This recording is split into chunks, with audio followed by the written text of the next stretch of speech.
All right, here's the big headline. A hidden treasure chest filled with gold and gems is found in the Rocky Mountains. This is cool. I've read this before I saw it on Giger.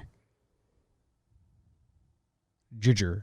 Where'd you read it? Just came across your feed? Just came across. After sitting undisturbed for more than 10 years, a treasure chest holding gold nuggets and precious gems has been found in the Rocky Mountains.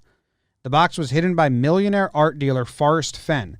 His only clues included a map and a poem, but after countless quests... Which, by the way... But after countless quests, the search is over. Only clues included a map and a poem, people. Those are some of the big ones. Map's huge. Map's huge. Map's almost directions. Arguably the biggest clue you'd want. Family Feud, that'd be the number one clue. It's not... Is that even a clue? It's like a direction. I mean, it's not like an actual map. What's the map? Okay, so he narrowed it down to 4 states. I mean, it's like you've got clues. You've got clues. The treasure has been found, Fenn wrote in a statement to a blog run by Dal Natzel.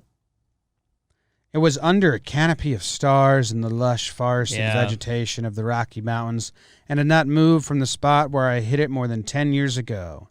I do not know the person who found it, but the poem in my book led him to the precise spot.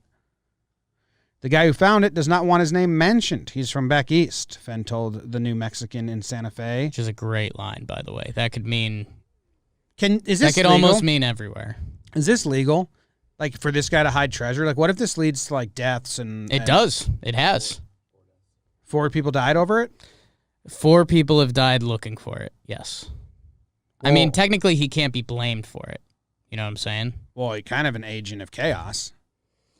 I think it's more of a ripple effect, and I think we talk about that a lot, and it's something that excites me when you set something up and you don't realize some of the little stuff. Like, this guy set this up to be a whimsical, it'll change someone's life, and I think he said his whole original goal was to get people to go outside more, and, 4 people died, so you are a murderer.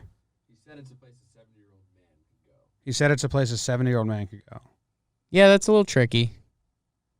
Yeah. A 53-year-old died. Jesus.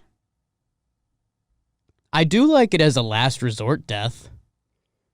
Nothing else. Yeah, if you're like miserable or homeless or something like that, and you're like, well, shit.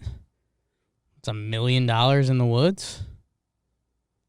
After reports that searchers had died while looking for his treasure, Fenn tried to dissuade people from taking perilous risks, saying in a statement emailed to NPR, "The treasure is not hidden in a dangerous place. I hid it when I was 80 years old." Jesus, how old's Fenn now? 3 years ago, the treasure hider said he believes at least 250,000 people have looked for the stash. I mean, he's counting people that just like check their mailbox. Yeah, dude. Again, think about his initial goal. And kids, cooking stats is a very important part of life. His goal was to get people outside. So pretty much he just Googled whatever trail he put it on and how many people go there every year, and he took all those numbers. This is bullshit.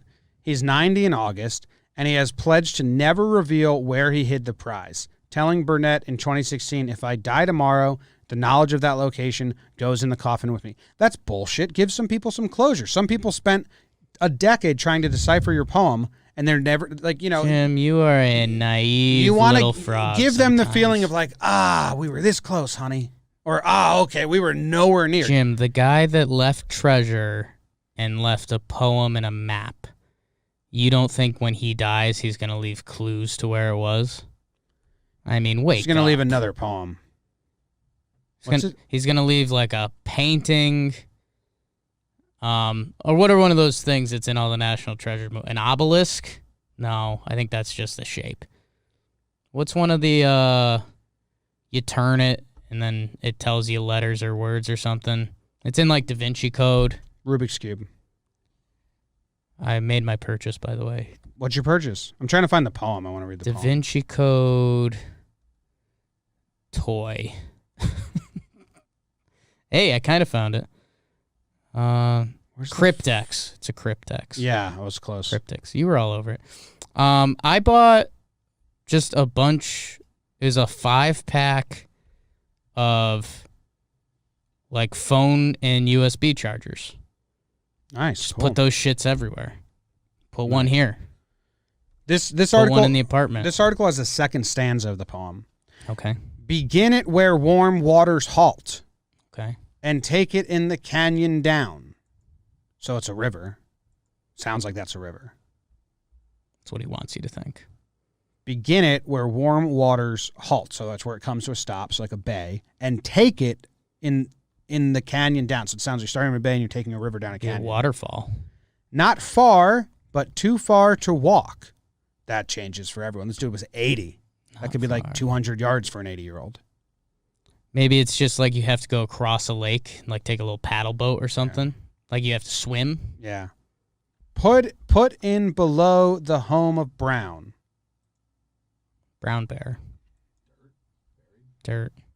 It's just a guy named Brown he killed and put Brown. there. All right. Well, it's found. It's found. And otherwise I would have found it.